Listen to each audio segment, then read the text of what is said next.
এটা হচ্ছে আমার টেবিলের নিচের অংশের সামনের পজিশন, এটাকে একটু রাউন্ড করতে হবে।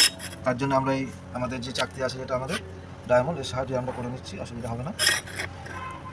এইভাবে দাগটা দেবেন তাহলে সুবিধা হবে।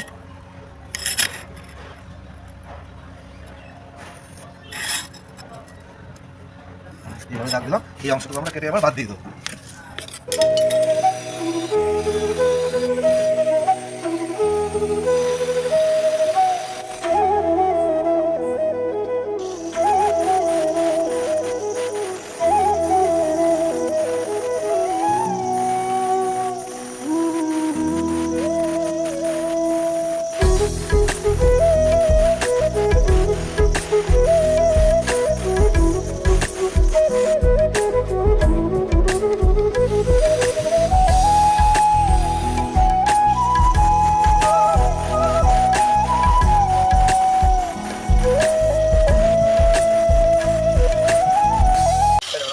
হয়ে গেল, এইভাবে হবে সামনের দিকটা আমার দুদিকটাই হয়ে গেল।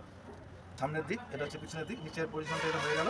তা এটা থেকে যদি আপনাদের পছন্দ হয় বা ভালো লাগে তাহলে আমাকে একটা লাইক দিয়ে দেবেন।